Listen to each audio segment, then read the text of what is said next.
Hello everyone, this is Max. You're watching EquityMatch online live pitch events. Today we celebrate number 123, so we are closely moving to 150, which is a very good milestone. I'm very happy to welcome our founders today. I thought we had a setback with one of them, so we want to have 4 founders as was supposed to be, but actually 3. But again, not even 3, 5. But again, 3 great startups. We are more than happy to welcome all of you. I want to start with introducing our investor guest, Matteo Costa from New York. Matteo, thank you so much for coming. And if you want to give a short introduction to yourself before we move on to our founders.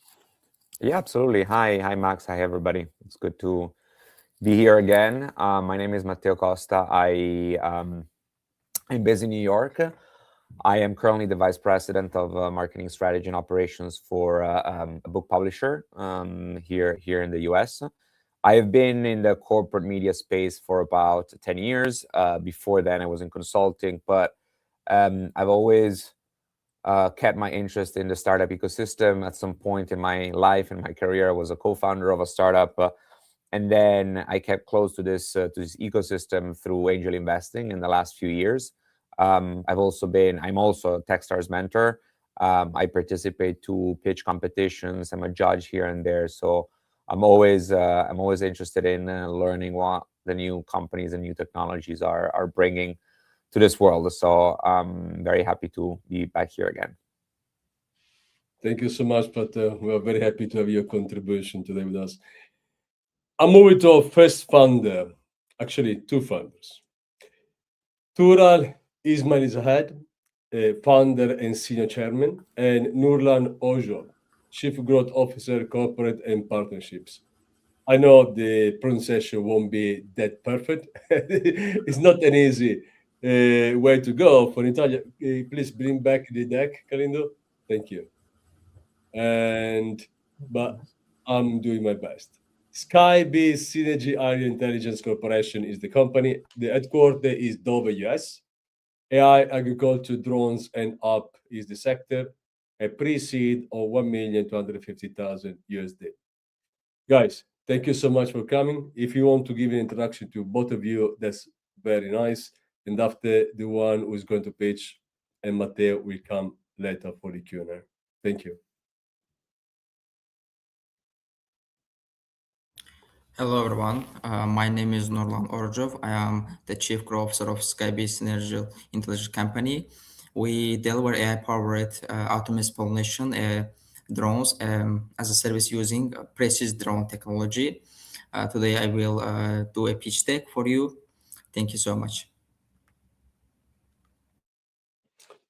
Tura, do you want to give an introduction? Hi, nice to meet you. I am Travis Manzada, CEO and the founder of Skybee Seniors and also Skylark Industry. We founded a company which built something about future. Thank you for your time. Yeah, it's my turn, yes. Let's go. Skybee is an aerial intelligence company. As you know, we are headquartered in the USA and currently expanding our corporate presence to the UK and Netherlands. Our current valuation is stand at 600K, backed by a fleet of the overturned drones and specialized ARD team and multiple international award wins. We are solving one of the biggest hidden risks in global food security. This is pollination failure. As I said, we deliver a powered automation pollination as a service using precision drone technology. As you know, pollination isn't a niche problem. Natural pollinators are declining faster than agriculture can adapt. Farmers face lower yields, higher chemical use, and no scalable placement. Manual and biological solution cannot meet industrial scale demands with precision or predictability. Our solution is that Skybee delivers AI-powered pollination as a service. We automatically detect bloom stage, then assesses pollination needs, and the final deliver targeted pollen using drone technology. swarms precisely and when and where crops needed it. This is Skype in action. Okay, you can see our drone model for 2026 in YouTube.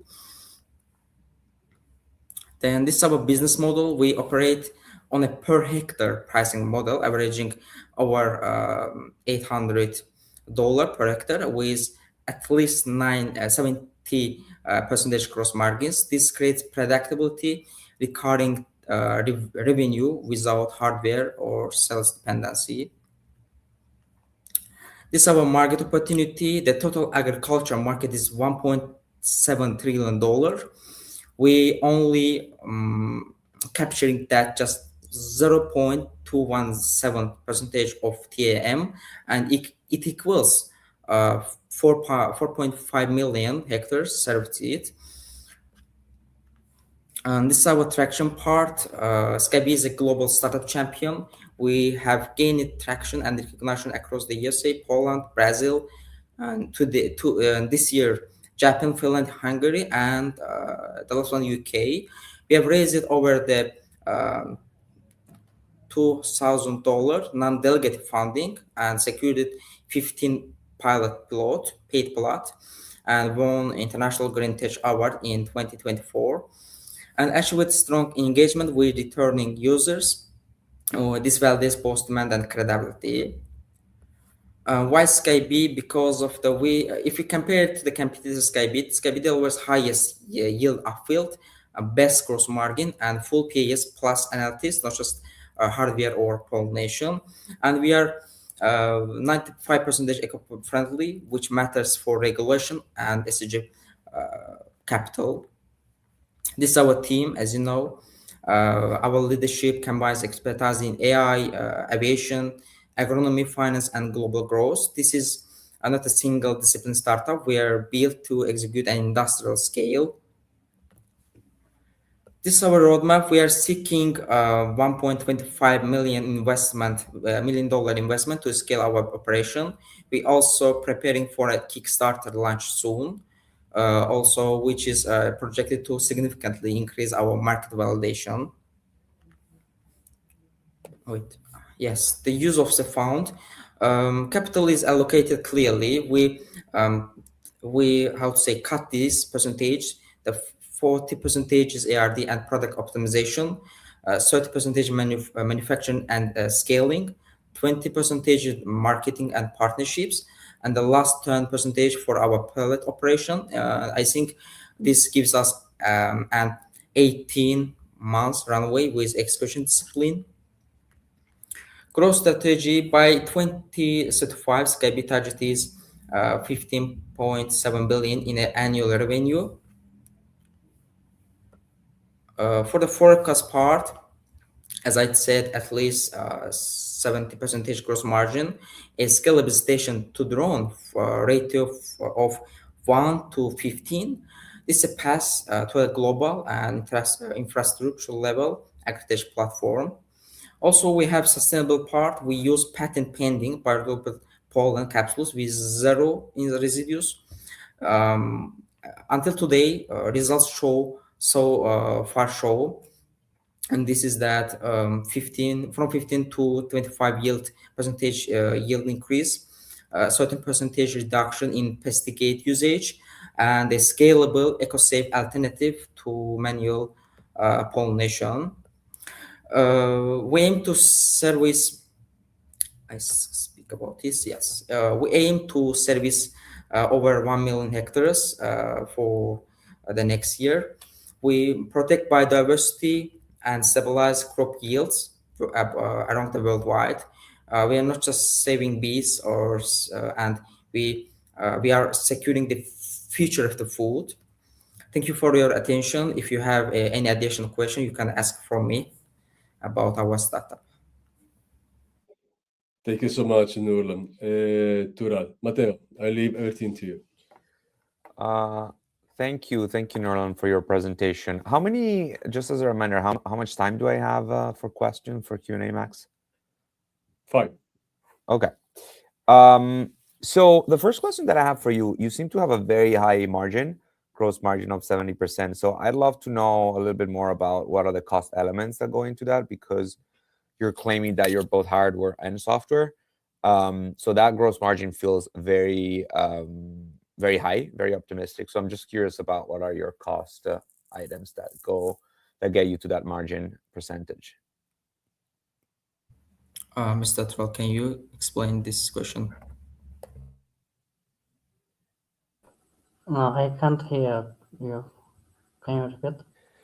Yes. So like if like you're claiming across the presentation, across the slides, that your margin is 70%, although in one slide you said 60 to 65. So there's a little bit of an inconsistency.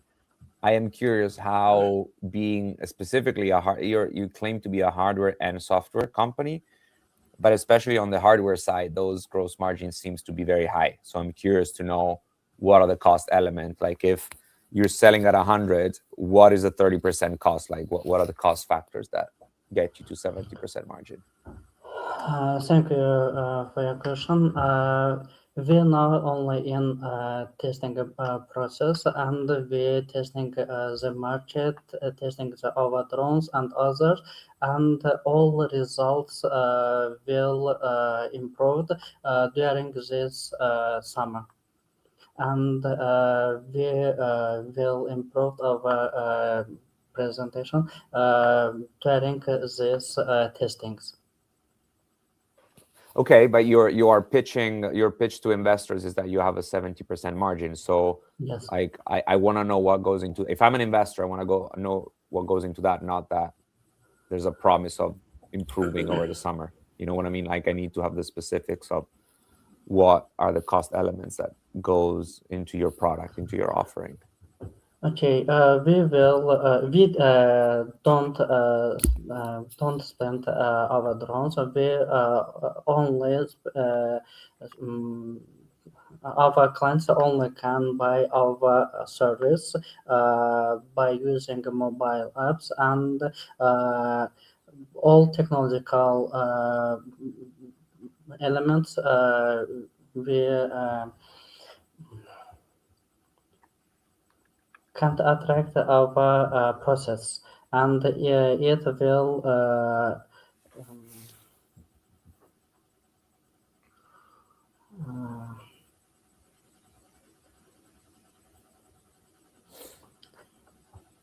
sorry. Okay, I'll move on to the next question. So in the market sizing, you claim that your target is to get to 9% of the total addressable market, which is extremely optimistic as well. I'm just curious how you're thinking about. I know you have competition there, but you're basically planning to attract a big chunk of the market. So I'm curious how you're thinking about competition. And like personally, I'm more of a fan of the bottom-up approach for markets. So instead of saying this is a total market, I'm planning to capture X% of the market. I'd be curious to learn from you what, like, it's more bottom-up. Like, so how many clients are you planning to sign in year 1, year 2, year 3, and based on that pricing model of I think it was $800 a month, like how do you capture that market? So do you have a sense of how many clients you're planning to sign in year 1, year 2, year 3?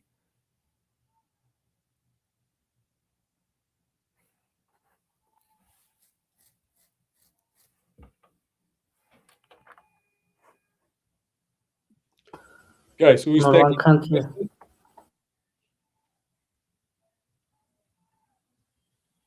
Tura, are you taking the question or Nurlan?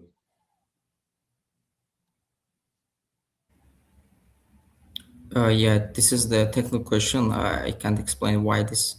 Well, but you are the chief growth officer, so I would expect you to know like what your growth plans are. Isn't that right? Like I'm asking like how many clients you are planning to sign in the first few years, because you're claiming that you're getting like a 9% of the total addressable market, which is massive. So I'd like to understand what happens between now and then. Like what are the number of clients? Like, do you have projections of how many clients you're planning to sign to sign in the first 3 years? Actually, for the growth strategy, we from the, how to say, 2028 to the 2030, we want to build 300 stations and 15 drones, and for the capturing hectares, 3 million hectares for our customers. But this is just for 2030. But after that, we want to, how to say, give. I can't find the right word for explaining my ideas. Let's say to give a service to our customers is 12 million hectares, and we think the deadline to do these hectares is 2032 year. And yeah, like that. But you're basically talking about 2028 and beyond. Now it's 2026.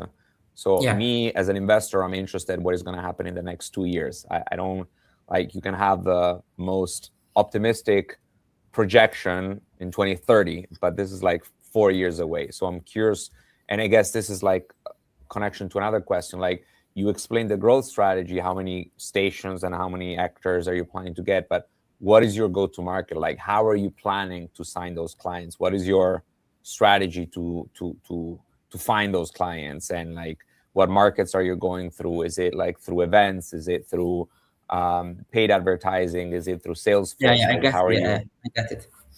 Firstly, we want to connect with the farmers and give our product for testing them. If they, how to say, they give some feedbacks to us, then we have to, how to say, improve our product. If we see that this product can do what we want from them, then we will start with, how to say, take money from our customers, and we'll optimize our product and expand to our customers. Okay, so you're still in the product development MVP phase. Yeah. So when you in your slide of traction, you claim that you have 15 plus clients of paid pilots and contracts. Is it still in the testing phase, or you're already getting paid? Yes, this is the testing, but until this year, and we have again some testing customers, and we will continue with them until this summer, and after that we will decide what we do. Okay. I lost track of time. I don't know how much time I have left, or if we should move to the next one. We had to move on. Thank you guys thank you, Tural, Nurlan. We are bringing you back soon, right? But we are moving to next founders. Andres Gutierrez, entrepreneur and angel investors, T Paga, Bogota, Colombia. He is headquartered a fintech company in B round of 5 million USD. Andres, how's it going? Doing well. Thank you for the invitation. It's great to sharing what we're doing right now. Let's go. All right.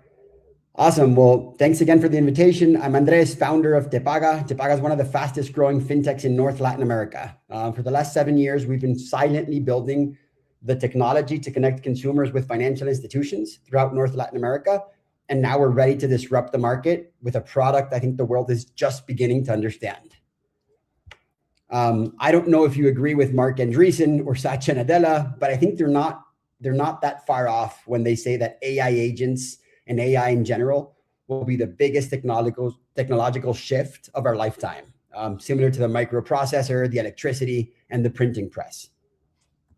The same way apps replaced websites, AI agents will replace the apps as the primary interface where consumers will purchase services and purchase goods. We won't open an app anymore to order a taxi. We won't search online and websites to navigate and book an hotel. And we definitely won't open apps to transfer money. We will just tell an agent, basically talking to like a ChatGPT, and it will execute for us. I'm going to pause for a second about the technology and look at the market we're planning on disrupting. I don't know if this is of any of your knowledge, but Latin America is the most profitable banking region in the world. And it's also the fastest growing. To give you an idea, the average return on equity of banks in Latin America is 18% compared to what it is in Europe and the States, which is 7 to 8%. At the same time, this market is massively underserved. Of 700 million people in Latin America, roughly 40% do not have access to financial services. But here's what's changed. 90% of adults now have smartphones. So the distribution bottleneck is gone. And now intelligence becomes the differentiator. So who am I and who is Tepaga? I'm a second-time entrepreneur from Colombia. My first company was a ride-hailing app, the largest in Colombia, that we sold to Cabify, which is a Spanish ride-hailing app, in 2017. That same year, Tepaga was accepted to an accelerator called Y Combinator in Silicon Valley. I'm also an Endeavor entrepreneur and a Bloomberg New Economy catalyst. For 7 years, we've been building the infrastructure to move money throughout Latin America, to onboard customers, to enable credit, and to embed financial services. We were the first fintech in Colombia to launch a mobile wallet, to launch tap to phone, which is the technology that allows your smartphone to become a POS. And we were the first company to launch WhatsApp banking, which means you can do banking through WhatsApp. Because of these rails, we have a 7-year head start for any AI fintech company trying to build what we have in Latin America right now. Briefly, in terms of our numbers, last year we processed $250 million. We reached more than 4.5 million registered users. We're profitable, and we have over 100 enterprise companies who already use our integrations. A leading Colombian bank is anchoring our Series B. We've already secured $5 million. And right now we have an additional slot of 4 million to complete the Series B. This is capital efficient expansion. The heavy lifting is done, which is the rails we've built. And now it's just time to scale. So what is this agent financial service that I'm talking to? With this technology, which I'll show you a demo in a bit, we're planning on reaching $20 million in revenue, of which 4 million will be in profit. In 2 years, we'll be processing close to $1 billion. And one of the beautiful parts is that we don't have to scale our team too much. Right now, we're 34 people, and just by reaching 50, we'll be able to reach these numbers. So what is this agentic revolution that I'm mentioning? It's basically a ChatGPT that you can just ask, send money to my mom, pay my water bill, find me a loan, and an agent will do all the heavy work for you. I'm finally going to show you a demo of how this works. So bear with me. ¿Ya probaste enviar dinero con solo un mensaje de voz? Quiero hacer una transferencia. El día de hoy, enviar dinero solo necesita que lo digas. Between a user and our AI agent. Quiero transferir 10,000 pesos. Where the consumer just talks to them and says, I want to transfer 10,000 pesos to this specific person.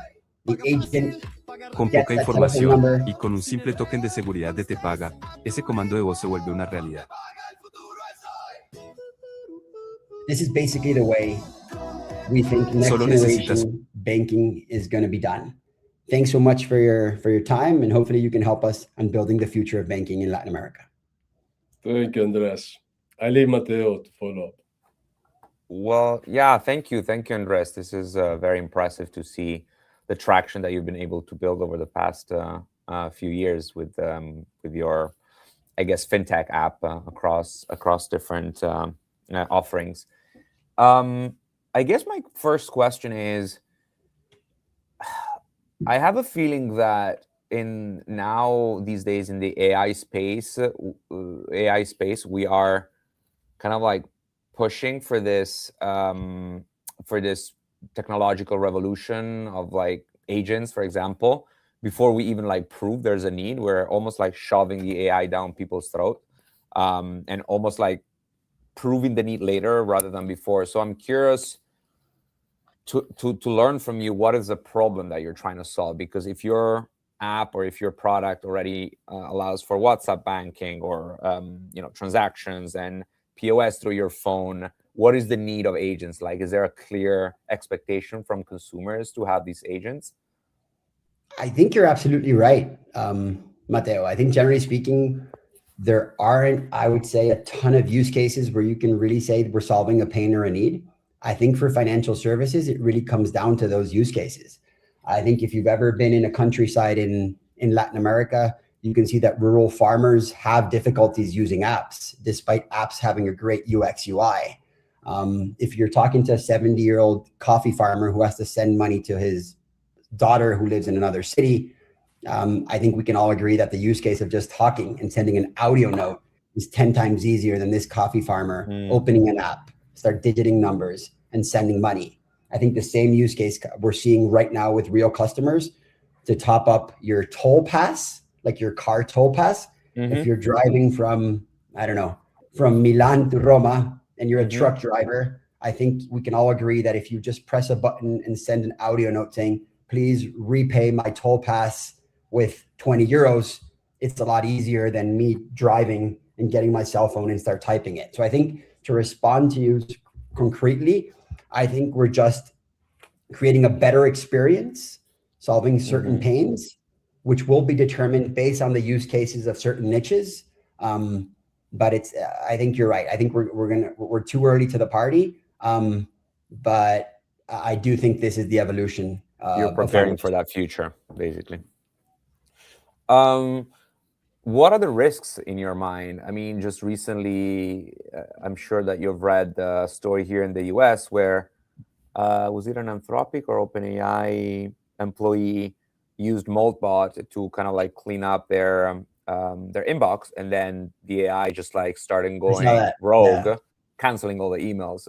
So are we there yet with the technology? Isn't there, especially in fintech and especially in banking, aren't there major risks for things to go south very quickly? I think you're absolutely right. I think with, especially in financial services, it's always going to be one step forward and two steps back, always trying to push regulation, then regulation sort of calming you down. I think with financial services, because of the nature of what we're doing, we're sending money, we're paying bills, we're processing financial services. I think you have to be very, very careful with the innovations you do. I think luckily when we presented this product, we sat down with the financial superintendent of Colombia and we explained the use case, and they allowed us to launch this within a sandbox. So I think this is going to be probably one of the most regulated industries for the use of financial of AI. But I think it's really going to be sort of determined of the will of the financial regulatory bodies in different countries. But I think they are seeing the benefits. But you're absolutely right. It is going to be sort of at a slower pace. But it's once again, I am bullish that eventually the technology is not going to be hampered down. I guess my question was like beyond the regulatory element of the government, like what are the guardrails and the safety procedures that you're putting in place for hallucinations or things to happen on your end, on the product side? Like are there blocks or? Yeah, great question. So we always have a two-step authentication, one to validate that you are you. And then we have what we call one-time passwords before you send money or you pay a bill. So it's pretty much the same as when you're using a financial app, that if you're sending money to somebody, they ask you, okay, why don't you put that text message we just sent? And before sending money to somebody, you do have to review that sort of prompt. Make sure if I'm saying I'm sending money to Mateo, it's right. It's the right Mateo. So the agents are not operating independently, let's say, like running transactions on a frequently or regular basis. They always have to be prompted. Like it's more the interface with the user rather than like them being autonomous in running the transactions. Yeah, no, thanks for that clarification, Mateo. So no, it's the latter, right? It's basically the consumer giving him an instruction, the consumer authorizing and accepting it. It's just the agent doing the heavy lifting. So for example, right now we're helping consumers get a credit. So instead of you going to 5 different banks, filling out information, comparing interest rates, and then sending, it's an agent doing the heavy work for you. And then it says, Mateo, these are the 3 different credit interest rates. Which one do you want to select? So it's basically agents doing 80% of the work, and you're just hopefully doing the minimal necessary. The last step. Yeah. I believe we're at time. I also need to run to another meeting at work. But thank you so much, Andres. Very interesting developments and product. All right. Thank you, Andres. Mateo, thank you so much. Has yet to go. Of course. See you next time. Bye, everybody. Thank you. Andres, you stay with us. We are bringing you back soon. Meanwhile, I'll move it to our third and last founders, because it's about Eric Deloguer, CEO, and Matt Hutchings, hope I pronouncing this name well, Head of Sales and Marketing. Body Rocket, headquarters is Brighton, UK, Sport Tech and Health, seed £250,000. I love bicycle. I absolutely love it, so I will enjoy. Great. Thank you, Massimiliano. I will, in fact, Matt, why don't you go first, because I'm going to then go into the presentation. So I'll let you introduce yourself first. Perfect. Thank you. Good afternoon, everyone. I'm Matthew. I'm the head of sales and marketing here at Body Rocket, bringing forward both B2C and B2B strategy. We're just very happy to be here. I'm presenting in front of you. So yeah, enjoy the presentation and look forward to your questions. Thank you. Great. Thanks, Matt. And I'm Eric Degolier. I'm the founder and CEO of Body Rocket. I have a background as an elite cyclist, as well as having worked as an engineer and product designer in the industry. I'm an American, but the company's based in the UK, and I've been living here for about 20 years now. So we spent the last 3 years working with professionals and universities and perfecting the technology, which is quite cutting edge in cycling. And now we're at the point where we are, we have done our first pre-orders to consumers, and we're ready to scale that. So what we're doing is really unlocking human performance and recovery in cycling, and it's through intelligent data and AI. Ooh, there we go. So Body Rocket exists to break down barriers between athletes and experts, from the weekend warriors to the pros, and give 3 million active cyclists affordable access to performance tools and injury prevention. Cycling has a data gap. The most valuable data, aerodynamics and biomechanics, is locked away in labs. So real-world measurement can be up to 10 times more cost-effective. Aero drives 80% of resistance, so small changes there offer really big performance gains, and 43% of recreational cyclists suffer from overuse injuries from poor fit. Yet the tools to address both of those remain inaccessible. Body Rocket solves this by integrating lab-grade aero and biomechanical measurement directly into the bike, and that gives athletes and recreational riders real-time feedback and allows experts to coach and fit riders remotely at a fraction of the current costs. Couple that with our AI-powered interface that translates the complex metrics we produce into actionable insights, and that unlocks new paths to performance, comfort, and recovery for cyclists. From the beginning, we've been approached by the best Olympic, world, and Ironman champions, and the coaches who bring them to their peak performance. Our team has over 70 years of experience in the industry. As an athlete, I represented the US in the 2004 Athens Paralympic Games. As an engineer, I started my career at PowerTap, which was one of the 2 companies that drove the last big cycling tech revolution, power meters. Our head of commercial strategy, Beppo Hilfiger, was the first president of Cannondale Bikes Europe and an early investor in Stride, 2Peak, and 4Eyes, all companies that pushed that power meter revolution even further. And that's why we're the right team to lead the next revolution in cycling. We're addressing a $4.7 billion market that's currently inefficient at turning spend into speed. As a group, premium cyclists spend over $3,000 on their bikes, some many more. They're well-educated, well-paid professionals, and they like to play as hard as they work, and they aren't afraid to spend on performance. Our entire platform rests on hardware that's integrated into the bike's contact points. And these sensors allow for continuous real-world data capture, and our AI analytics engine then transforms that into real-time insights. It's all built on a unified data set that connects the athletes to the coaches and clinicians who can help them. That single hardware platform I just talked about supports multiple customer applications. We've built a tiered ecosystem that's been validated at the top already by professionals and universities, now expanding through bike fitters and coaches who act as trusted influencers.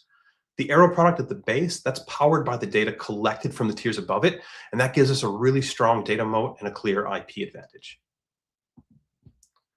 Our 3-channel strategy starts with hardware, expands into SaaS, and then leverages our IP to license. We've seen this model work before. At PowerTap, revenue grew from $500,000 when I started to over $7 million before they were acquired, and we only did hardware. The coaching software platforms captured the recurring layer, and the leading company there now generates over 20 million annually. Body Rocket's that next evolution, the PowerTap of aerodynamics and rehab, hardware and software that captures the full value chain. We have two clear sales pipelines, B2B, which is already active in producing engagement, and B2C, where we're building that scalable demand ahead of mass availability. We've got great traction for an early revenue company. We've got 70K in pre-orders, sales agents in 5 regions, a growing community online, some of the best companies in the industry as commercial partners, over 700,000 secured in grants, multiple university partnerships, multiple patents, and it's all validated by the best in the world, Olympic and Ironman triathletes and Tour de France riders. They come to us because of our competitive advantages, our AI analytics, our best-in-class accuracy, our easy real-world use. And we give bike fitters an edge and a 10 times efficiency in communicating with their clients, all through our unique integration of aero, power, and biomechanics. We expect to see 500K in revenue this year from growing our Fit and Pro ranges. That grows to 1.6 million in 2027 from SaaS. In 28, that spikes to 10 million from the launch of our aero product and our entry into the US market. 2029 and 2030 are earmarked for licensing partnerships as we seek to exit with industry players. We're currently raising 250,000 to grow 3 key aspects of the business: our sales and marketing expansion, R&D product refinement, and our manufacturing scale-up. We know it takes a lot to make a successful company that stands above the competition, and we think in this space we are that company because we have an unmatched patented technology edge, a scalable vision, and a world-class team, not just within the company, but also the athletes who have become our early adopters. Thank you. Thank you so much, Eric. Matt. Eric, let me start with the market. You are based in the UK. So what is your market today? In the UK, Europe, because we talk about moving to the US maybe in 2027, 2028.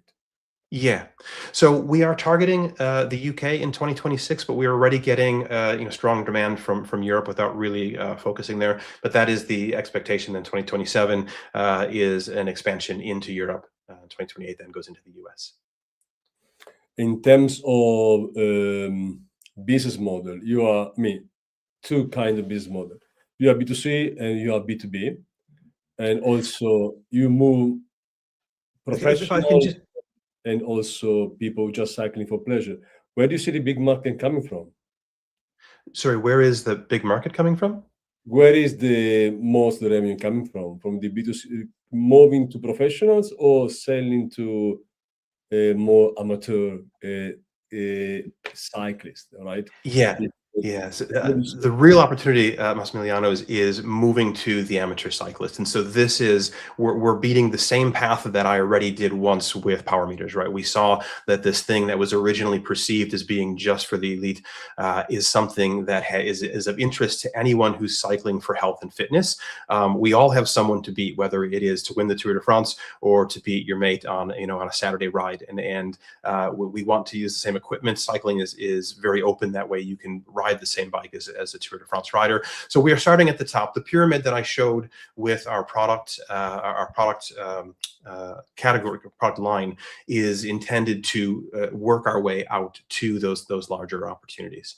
So we're starting with people who are competitive and wanting to have a performance gain, and moving out to people who are just simply cycling for health and are having comfort issues, or simply marking their improved health by how quickly they're going on a bike, which is common in how people use current technologies.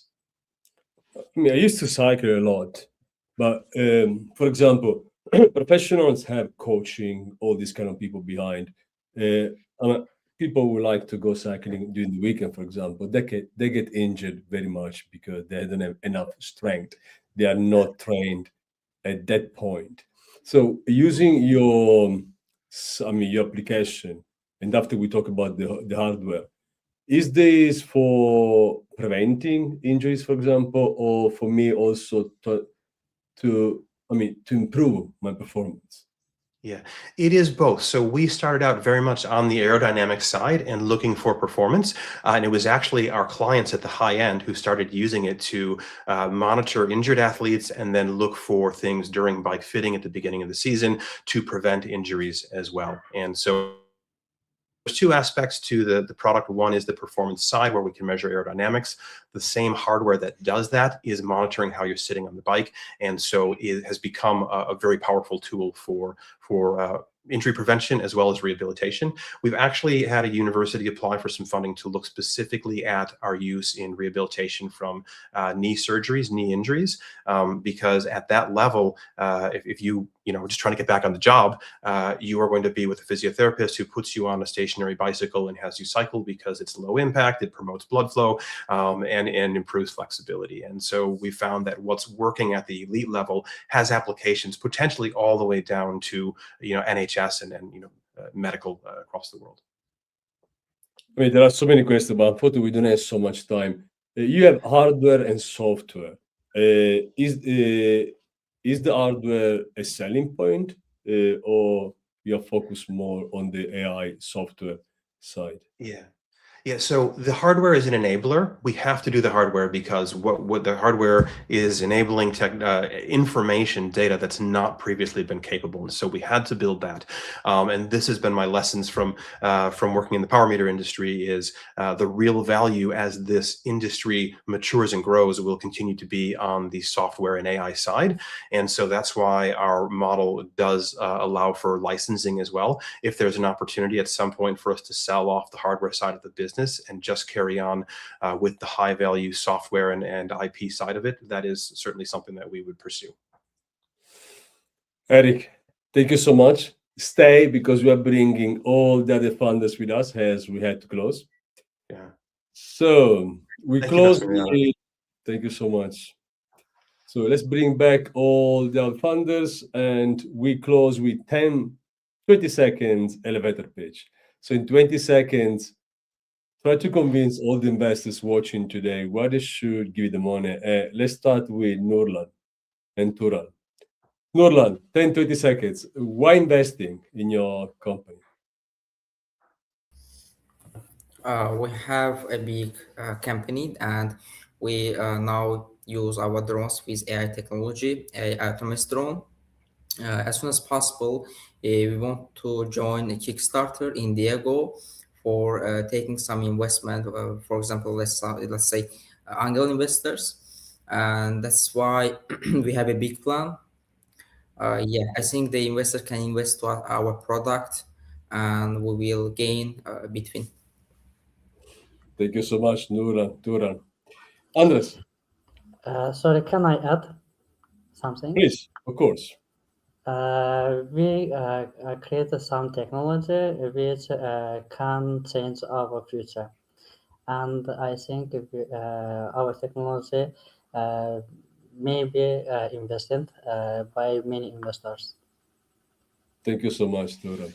Thank you very much. Andres. Yeah, I think because we're disrupting the most profitable industry in one of the fastest growing regions in the world. In many ways, I think we resemble NVIDIA, that we've spent various years quietly building the infrastructure, the rails to move money, and now AI arrives. And those rails become exponentially more powerful. I think we're not just building another fintech, we're building the first AI native financial infrastructure in Latin America. Thank you. Thank you so much, Andres. Eric. Great, thanks. You should invest in Body Rocket because we are the right technology at the right time in this space. We are following a proven path to monetization that the power meter has already gone through. The biggest companies we look to who think could acquire us have already tried to get into this space. Garmin and Wahoo have spent millions. We have the technology and the IP that they didn't, and we're the ones that can take the industry there. Thank you so much, Eric. Matt. So we are closing our pitch event today. Thank you so much, Guy, for being with us, and to everyone watching. And I'll see you next time.